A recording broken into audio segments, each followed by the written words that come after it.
Bah, déjà, Cyril, merci de m'accorder du temps aujourd'hui. C'est un grand plaisir de t'avoir dans mon émission. Et bah, j'ai ma première question. C'est, je voulais savoir comment tu t'étais fait repérer à l'époque par le Red Star. Comment s'était passée ta détection à l'époque? Merci de me recevoir. Merci de ta question. Non, comment j'ai été repéré par le Red Star? C'est parce que j'ai évolué à l'US Créteil à l'époque. J'avais fait une saison en D2 à l'époque. Et après, on a été relégué en national. Et j'ai fait une bonne saison en national. Et c'est au vu de cette saison-là que le Red Star est venu me chercher. Chercher, oui. Oui, bah oui, bah en plus, bah, tu t'imposes très vite au Red Star. Tu fais tes gammes. On voit que ça prend bien, que même toi, tu t'y sens bien. Tu fais 2 saisons. Si je dis pas de bêtises, je crois que c'est 2 saisons là-bas au Red Star. Une saison, oui, Red Star, oui. Une saison, oui. Ouais, c'est 2 saisons. Et bah, derrière, bah, tu mets tout le monde d'accord. Il y a l'intérêt de beaucoup de clubs, dont Bordeaux. Et je crois qu'à l'époque, il y avait même aussi déjà Marseille à l'époque qui était intéressé, si je Oui, dis pas de bêtises, si, si. où tu vas me corriger, mais je pense que oui. Et bah, tu décides de rejoindre Bordeaux. Comment ça s'est passé à l'époque le gap entre bah, le niveau Ligue 2 nationale et Ligue 1? Comment tu l'as ressenti? Pas trop senti le gap, hein. Bizarrement, j'ai pas trop senti le gap parce que les 2 saisons que j'avais passées au Red Star, j'avais bien travaillé avec un entraîneur qui s'appelait Pierre Ripellini, que je salue au passage, qui m'a fait progresser physiquement, mentalement, et techniquement aussi. Et donc, quand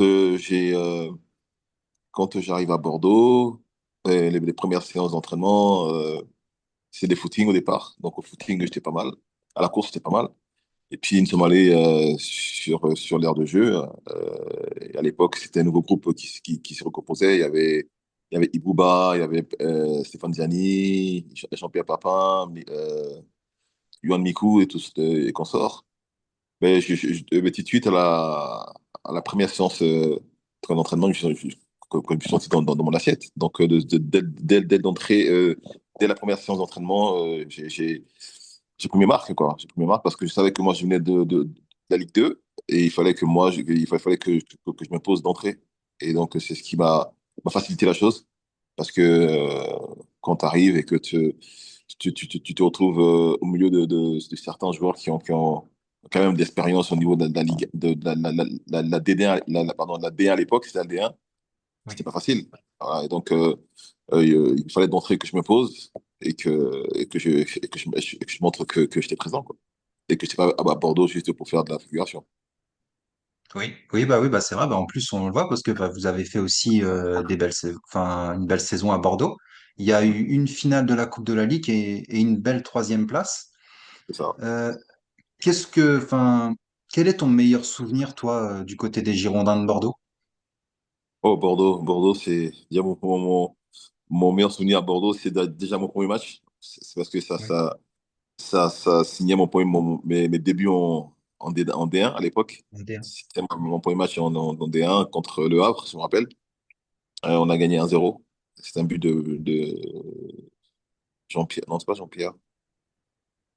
Il y avait un Argentin qui était arrivé en début de saison, là. Ouais. Le gars est marqué. Et je me souviens que j'avais fait, que j'avais, j'étais aux prises à Roger Boli. Et pour moi, c'était un grand frère. Donc, ça, c'est une petite anecdote. Il était en face de moi et donc j'évitais de rentrer physiquement que dans ses jambes. Et à un moment, je perds un ballon, il fait un contrôle, il frappe et il prend la barre. Je dis merde. Mon premier match, je vais pas quand même faire une erreur. Et puis après, j'ai été dur avec lui, quoi. À un moment, je suis entré en contact avec lui et il a même crié, mais Cyril, doucement, quand tu me pétais la jambe, j'ai dit non, grand frère, là maintenant, j'ai voulu jouer soft avec toi et t'as failli marquer, donc là, c'est fini, quoi. C'était ce premier match-là déjà c'est ce match contre Bordeaux qui m'a, ouais, que j'ai apprécié parce que c'est une première en Ligue 1. Et puis, il y a la qualification contre Montpellier pour la Coupe de la Ligue. Voilà. Et malheureusement, en Coupe de la Ligue, je rate complètement mon temps au penalty. Et bizarrement, c'était les trois joueurs de couleur. Je crois qu'il y avait Diawara, Oui, Diawara qui avait Diaba monté son Diawara. penalty. Et Lambourg, des mois derrière. Ah ouais.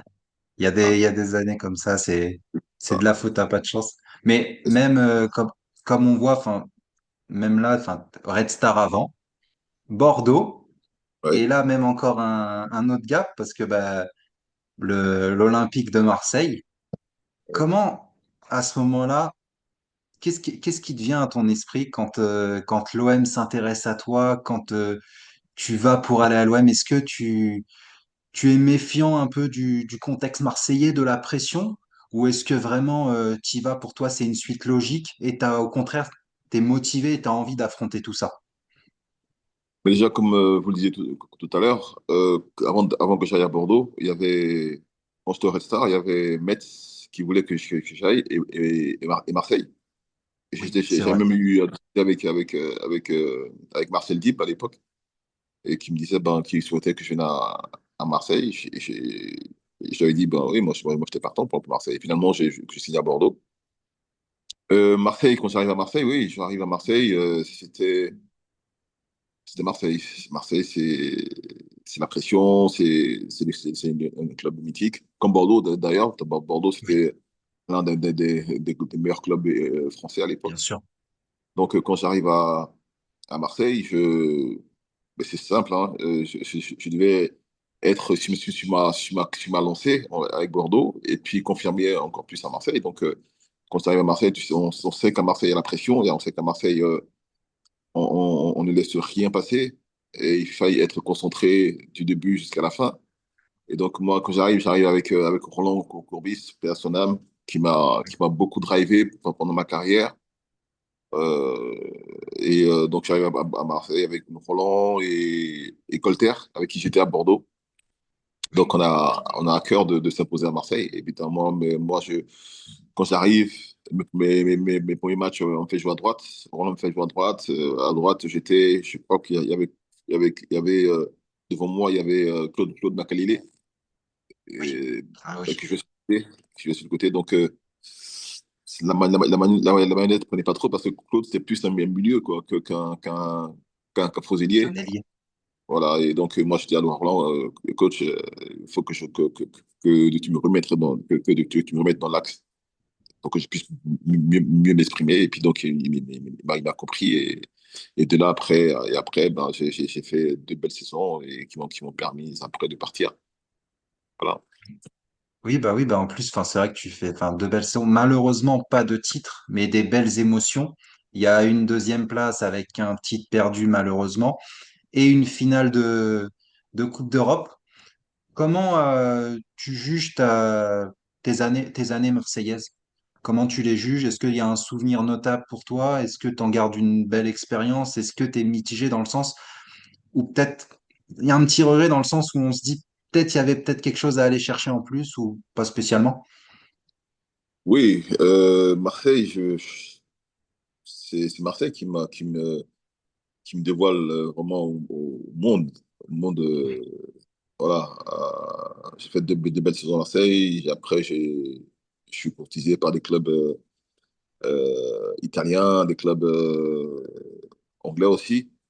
Et c'est Marseille qui me permet, qui a permis cela, parce que Marseille, c'était plus, il y avait plus, j'étais mieux, j'étais plus en vitrine. Et puis, le parcours qu'on avait fait en championnat et en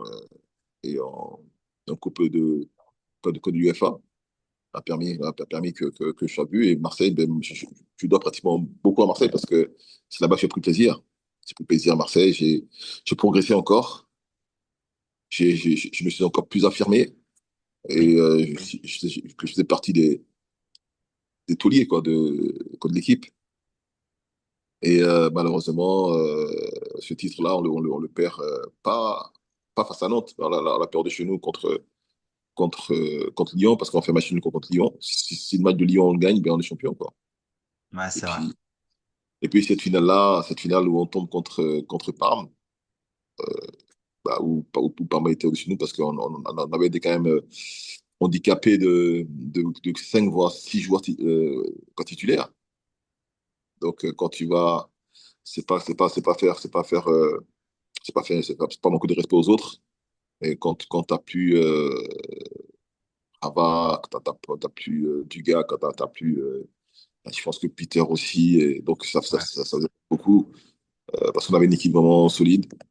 Malheureusement, on passe au travers. C'est vrai que ouais, il manquait une certaine, on va dire, colonne vertébrale que Bon. l'équipe n'avait pas à ce moment-là, parce que bah, comme tu l'as dit, il manquait beaucoup de joueurs et je pense que avec l'équipe au complet, ça aurait pu être un tout autre match. Malheureusement, mais on le saura jamais. Mais c'est vrai que c'est dommage parce que cette année-là, enfin, l'OM fait une belle épopée.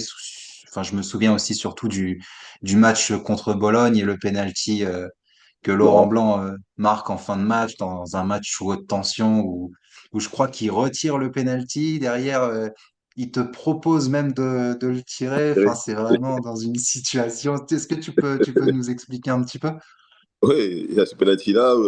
Donc, Laurent, il tire le penalty, il marque, et l'arbitre le fait retirer parce qu'il y a un de nos joueurs qui avait anticipé la frappe de Laurent. Et j'ai juste à côté de lui, il se retourne et dit, tu vas tirer. Je dis, non, non, non, merci, continue. Je dis, non, merci, continue. Et puis il tire, puis il marque, et puis bah, et après ça, une qualifie, quoi. C'est l'un des plus beaux souvenirs aussi. Ouais, c'est vrai. Bah, d'ailleurs, bah, après Marseille, même là encore, bah, tu t'arrêtes plus.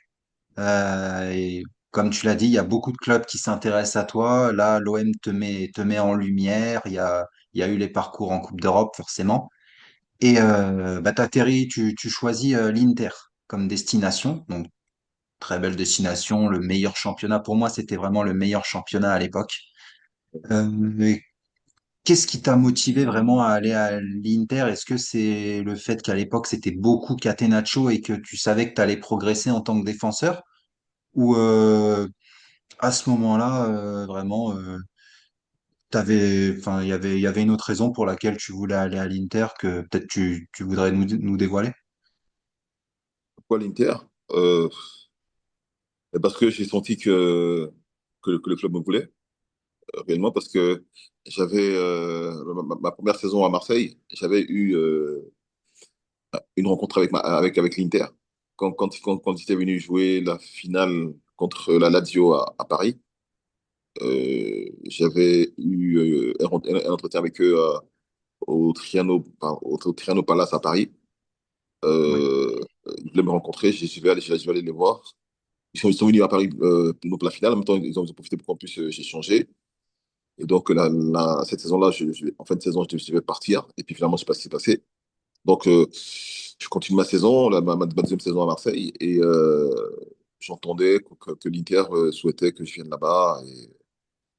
Et puis, j'avais un fasciathérapeute qui s'appelait Stéphane Reynaud, donc, oui, qui me faisait des soins et qui faisait aussi des soins à Benoît Coué et aux autres là-bas. Il me disait à chaque fois, il me disait que l'Inter te suit et qu'ils veulent que tu viennes là-bas. Je dis, ok, bah moi, ça me plaît bien, puisque quand j'allais avoir l'honneur de jouer avec Mister Arnef, oui, c'est vrai. Ronaldo. Et j'avais Ronaldo, il y avait Baggio, il y avait une pléthore de joueurs Et de très haut niveau. une Et grosse puis, équipe. ben, oui, une grosse équipe. Et mon choix s'est fait quand, lors d'un match contre, je pense que c'est contre Lyon, Lippi en personne était venu me voir jouer. Et Lippi, c'était Un monsieur. un monsieur, voilà. Et donc, j'ai été, j'ai apprécié cela. Et après les échanges, ben oui. Et c'est après ça, après avoir signé à l'Inter, c'est là que Liverpool est venu. Liverpool m'a appelé. Il y avait même aussi la Juve, mais mon choix avait été fait. Ouais, la priorité était à l'Inter. Et comment bah, ça se passe pour toi, l'adaptation, du coup, bah, nouveau pays, nouvelle langue, nouveau football? Comment ça se passe? Comment tu te sens dans ce nouvel environnement? Comment je me sens dans ce nouvel environnement? Je me sentais bien. Je me sentais bien. J'étais motivé, justement. J'étais motivé, au fait d'arriver à l'Inter, de pouvoir goûter à ce championnat parce que c'était le meilleur championnat d'époque, le meilleur championnat d'Europe à l'époque. Et Oui. donc, quand j'arrive, je suis motivé. Les premières séances d'entraînement, elles se passent très bien. Et, euh, et, euh, et lors d'un et lors d'une séance, allô, vous m'entendez? Oui, Vous oui, oui, m'entendez? j'entends, j'entends. Oui, oui, on t'entend. Et lors de et lors d'une séance de préparation avec mon fascia thérapeute justement, j'avais glissé, mais je pensais que c'était une glissade, comment dire, anodine.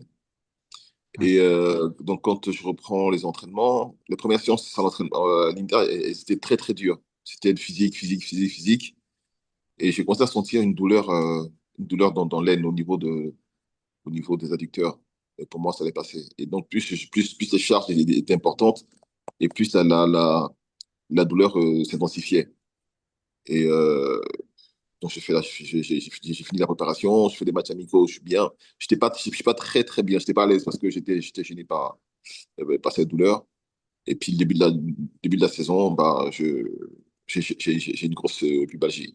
Et donc, la pubalgie, je l'ai traitée, je suis revenu, je me suis reblessé. Et puis, c'est vers la saison que j'ai commencé à jouer. Et donc, ça m'a laissé un goût amer.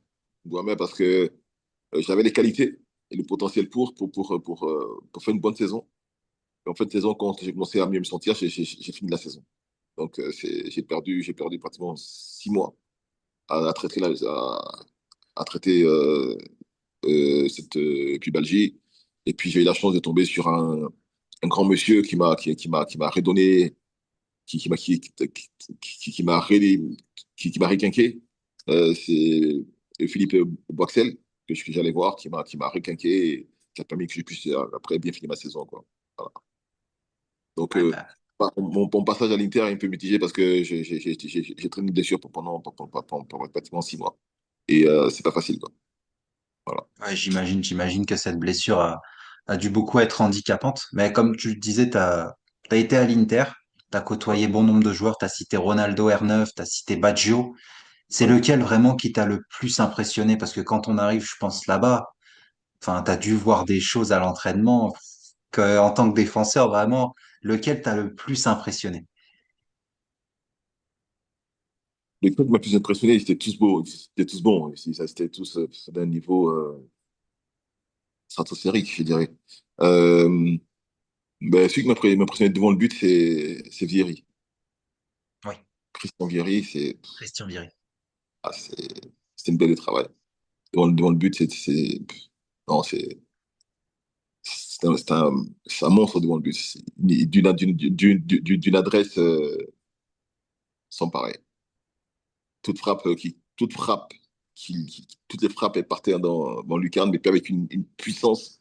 Et Ronaldo, c'est autre chose. C'était, c'est El Fenomeno. C'est le Ah, phénomène. Et puis Baggio, c'était la classe, quoi. Zanetti, Baggio, Zamorano, quand il monte, quand il sautait, c'était comme s'il restait en l'air, quoi. Non, non, il y avait quand même j'ai eu la chance de côtoyer de très bons joueurs, de très haut il y niveau. avait, il y avait du beau monde, ça c'est vrai. Très Bah, bon. bah, du coup, malheureusement, bah, après l'Inter, où tu as été freiné quand même par cette pubalgie, comme tu me disais, Ouais. tu te relances bah, du côté de Bastia, où Mm. bah, ça se passe bien aussi. Enfin, le club obtient une belle huitième place. Oui. Tu te refais une belle santé, toi, personnellement. Tu retrouves petit à petit des sensations. Et, euh, et même, bah, tu finis j'ai vu qu'il y avait Monaco, mais qu'il y avait aussi un transfert au Milan. Est-ce que tu peux un peu, enfin, m'éclairer sur cette période-là? Enfin, qu'est-ce qui s'est passé? Oui, quand je prends, on fait la pré-saison avec l'Inter, je suis parti pour rester. D'accord. Je reste à l'Inter. Et donc, j'ai fait la pré-saison, j'ai fait tous les matchs amicaux, je suis titulaire. Et puis, on va jouer en Suède en, en préliminaire de la Ligue des Champions. Et donc, moi, le coach me fait jouer sur la gauche parce que j'étais polyvalent, hein. Je pouvais jouer à gauche, à droite, je peux jouer dans Oui. l'axe et milieu de terrain. Et donc, le coach me fait jouer à gauche. Donc, à gauche, pour la première période, je fais un super match. Et quelques jours avant, on a fait un tournoi. On avait fait un tournoi où il y avait la Juve, il y avait la Juve, il y avait Paris. Et je sais plus, oh non, c'était un tournoi à trois. J'ai même marqué contre la Juve et on a gagné 1-0. Donc c'est dire que j'étais bien, donc je jouais, quoi. Et puis, ben, ce match-là, la première période, je fais un bon match. Et je rentre au vestiaire, le coach dit non, tu sors. Je dis, ah bon. Les autres étaient surpris. Donc je sors à mi-temps. À mi-temps, je sors, nous sommes à 0-0. Il fait rentrer un autre, il fait rentrer le latéral gauche. À quelques minutes de la fin, on le déborde, on prend un but. Donc on perd 1-0. Donc pour moi, qui sort du match à 0-0, quand on rentre à Piano Gentile, c'est le centre d'entraînement. Donc on prépare le match retour. Et le coach qui fait l'équipe, il met dans les tribunes. Je comprends pas. Les coachs fait l'équipe, il met dans les tribunes. Je comprends rien du tout. Et les autres, c'est parce qu'on revisionnait les matchs pour faire l'autocritique du match. Les autres, ils me disent, mais, les autres, ils me disent, mais je comprends pas. Pourquoi il t'a sorti à la mi-temps? Je sais pas. Je comprends pas. Et donc là, lors du match retour, je suis dans la tribune. Et puis, on fait 0-0 contre eux et on perd au tir au but. Et quand on perd au tir au but, euh, 2 jours après, il y a un tournoi. Parce qu'on peut pas la saison. Il y a un tournoi. Oui. Et il me met titulaire. Et puis il m'appelle, il me dit pourquoi. Il me dit, tu sais pourquoi je t'ai pas fait jouer? Je fais non. Il dit parce que tu te sens trop fort. Je dis pardon? Ouais, parce que tu te sens trop. Donc, faut que tu baisses un peu. Et je lui dis, coach, mais l'année dernière, j'ai été blessé. J'ai travaillé pour venir. Donc, je dois prendre plaisir. Je dois, je suis là, je crois, c'est ça.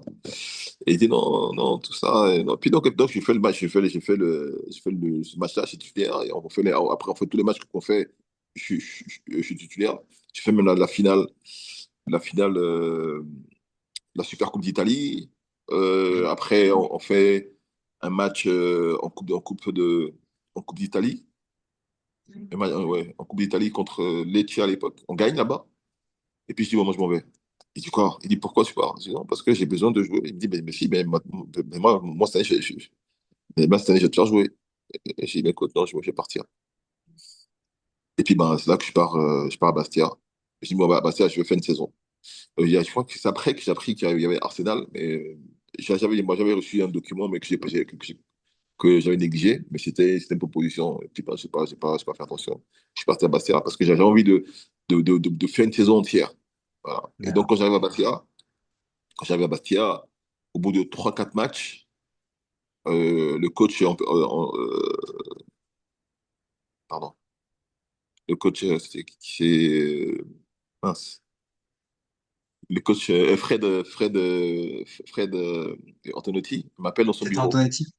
Antonetti m'appelle dans son bureau. Il dit, ouais, Cyril, on sait qu'il y a le Milan AC qui te veut. Maintenant, ben nous, comme tu es là, nous, on veut pas que tu repartes, on veut que tu restes avec nous, tout ça. Donc, moi, je signe avec Milan et je reste, je finis la saison avec Bastia et puis je repars.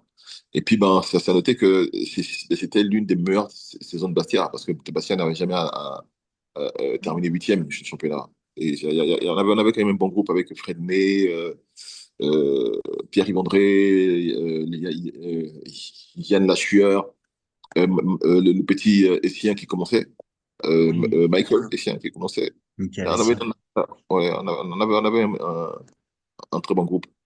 Et puis, ben voilà, j'ai fini la saison et puis, ben, je pars, je vais au Milan AC. Voilà. D'accord. Bah, il y a eu, oui, il y a eu le Milan. Il y a eu bah, aussi ce passage aussi à Monaco. Mais j'ai aussi noté, il y a eu aussi un passage à l'Espagnol Barcelone en Liga, Oui. où bah, du coup, tu as découvert le foot espagnol, aussi encore une nouvelle culture.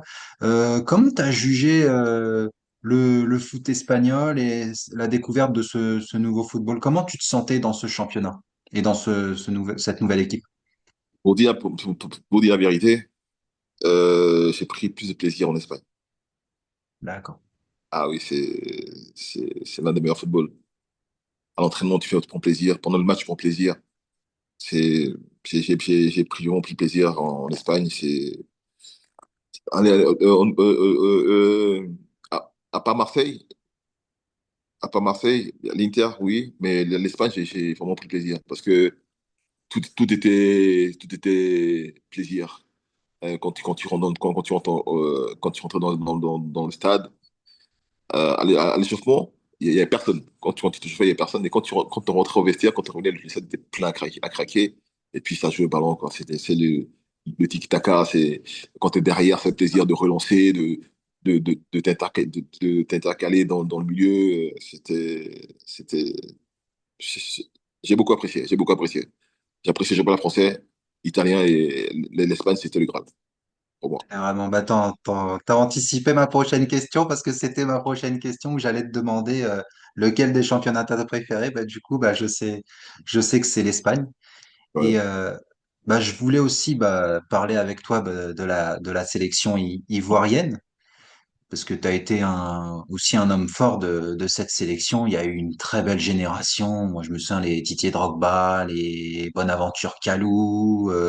Il y a eu vraiment Kanga Kale, enfin Didier Zokora, Yaya Touré. Enfin, il y a vraiment eu une très belle génération. Toi aussi également.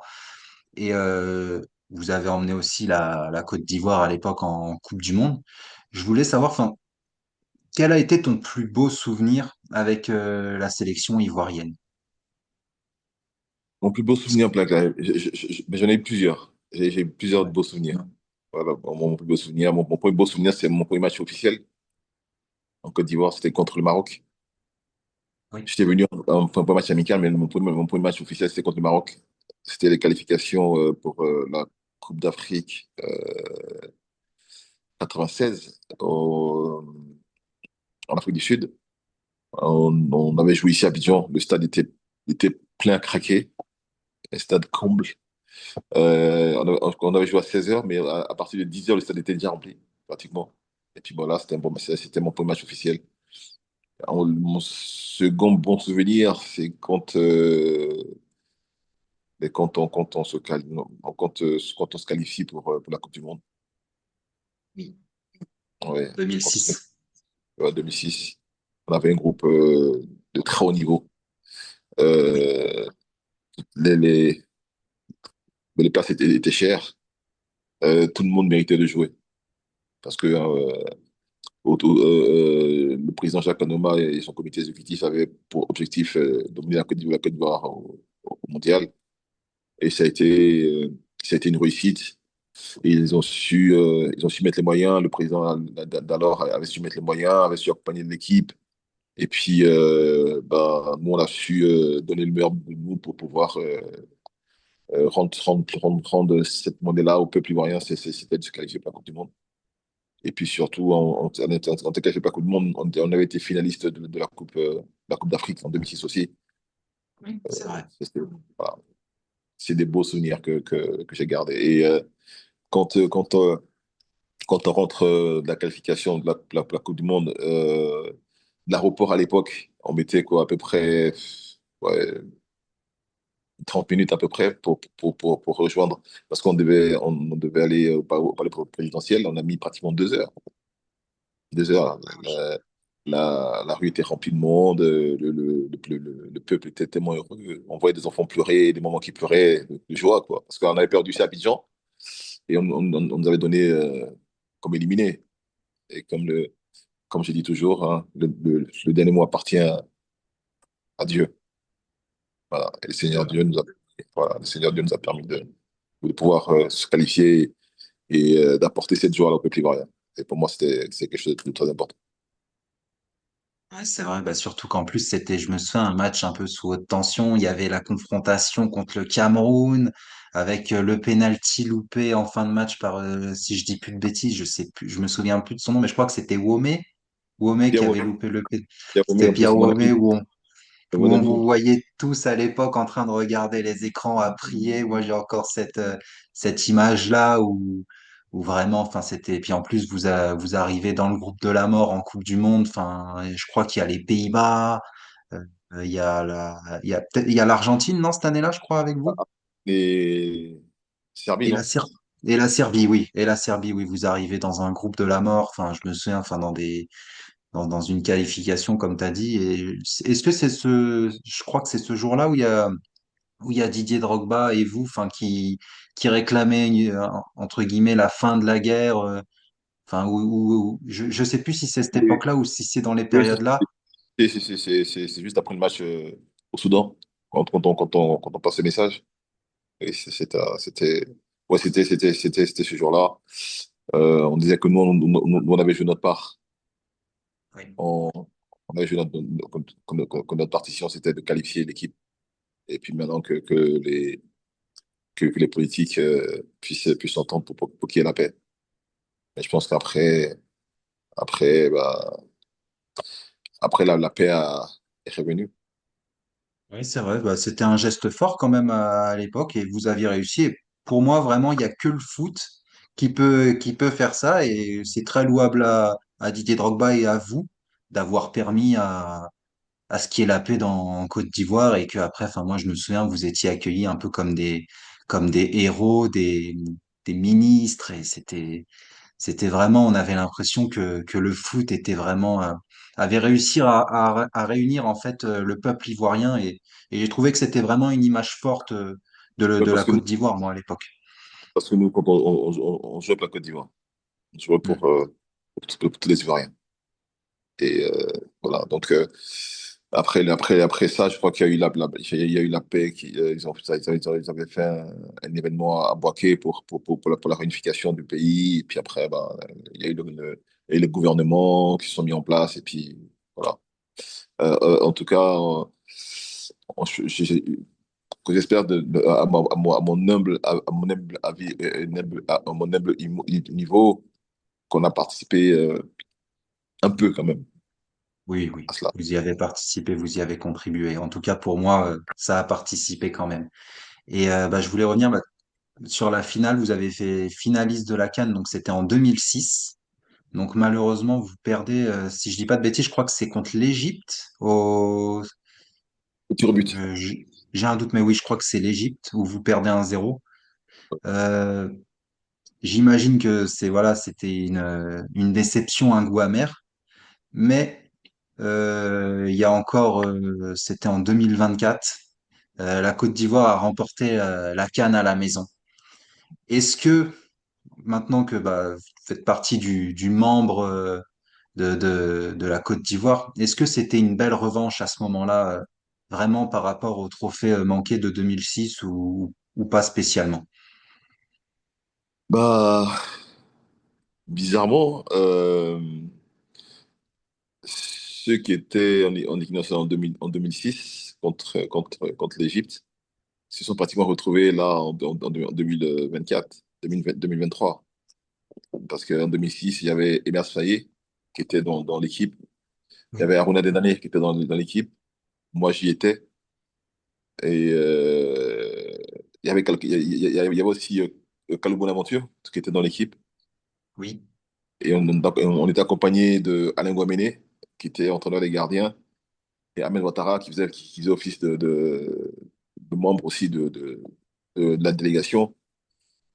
Oui, c'est pas forcément une revanche. C'est que nous, on a on a posé les jalons. Et les autres ont continué. Et en 2015, on a pu remporter la CAN avec une partie de ceux de 2006. Et C'est puis, vrai. ben, 2023, nous qui avions commencé en 2006, nous sommes revenus en 2023 pour pouvoir continuer. Oui, pour nous, c'était une fierté, surtout chez nous, surtout remporter ce trophée-là chez nous en Côte d'Ivoire, avec tant de péripéties qu'on a pu connaître. Oui. Cette défaite-là à Abidjan, où on perd 4-0, où on est presque éliminé, et puis ben, le destin permet, permet qu'on puisse encore espérer. Et le Maroc qui bat la Zambie et qui permet de nous relancer, de nous remettre en selle. Et puis après, il y a le mental de l'équipe. Les garçons se sont métamorphosés pour pouvoir remporter ce trophée. Voilà, on était là. C'est vrai. Bah, c'était vraiment une belle victoire, surtout après le premier tour où tout le monde vous annonçait mort et vous ressortez de nulle part et vous faites un second tour où vous éliminez le Sénégal, il y a le Congo, enfin, j'en Mali, oublie un, j'en le oublie Mali, un, le le Mali. Mali, voilà, exactement, dans un match, je crois que à 10 contre 11 avec le but. Moi, je me souviens, il y a le but d'Adingra et la frappe de Seko à la fin qui est déviée. Alors, on sent en fait que à partir du match contre le Sénégal et la victoire, vous basculez. Et il y a eu aussi vraiment aussi ce match nul du Maroc où là, on s'est dit, ah, la Côte d'Ivoire, elle est pas morte, mais ils vont revenir plus fort et ça a pas manqué. Vous avez fait un parcours derrière, même si le premier tour était difficile. Sur ce qu'on voit sur les matchs à élimination directe, il n'y avait pas photo, vous méritiez la CAN. Enfin, il y avait pas de débat à cette époque-là. Merci. Merci. Bah, Oui, c'est sûr que c'est pas, c'était les matchs de poule. D'aucuns diraient qu'on aurait eu ce genre de scénario. Parce que pour oui, ah nous, oui, jouer la Guinée équatoriale, serait passé. C'est comme ça, le football, comme on dit, le football n'est pas une science exacte. exact. On pense qu'on va. Et puis ben, finalement, c'est ça. Et une fois qu'on est sorti d'Abidjan, une fois que nous sommes sortis d'Abidjan pour aller à Boaké, à Yamoussoukro et à Boaké, quelque chose s'est passé. Il y a eu un déclic. Et il y a eu Emers aussi qui prenait fonction. Jean-Louis, personnel, avait décidé de partir. Emers prend fonction. Il insuffle, il insuffle une nouvelle dynamique au groupe, euh, une nouvelle mentalité. Et puis le groupe adhère. Et les garçons ont sorti tout ce qu'ils avaient dans leur trip parce que on avait été humiliés. Et donc, ils se sont sortis tout regaillardis pour pouvoir faire ce qu'ils ont fait. Voilà. C'est vrai, c'est vrai. Bah, c'est une belle conclusion. On va conclure là-dessus, Cyril. Merci beaucoup pour le temps accordé. J'ai passé un bon moment. J'espère que ça t'a fait plaisir aussi également de te remémorer tous ces souvenirs-là. Plaisir, ça fait plaisir. Et puis je m'excuse hein, de- quand on dit temps que j'ai pas pu vous accorder plus tôt, parce que j'étais pas mal occupé. Il n'y a pas de souci, il n'y a pas de souci. J'ai le fiston avec qui je parlais et qui m'a expliqué. Il n'y a pas de souci, comme je disais au fiston en off, ça arrive et il n'y a pas de mal. Et puis on a passé un super moment et merci beaucoup encore Cyril et Je j'espère vous en prie. à très bientôt. À bientôt. Portez-vous bien.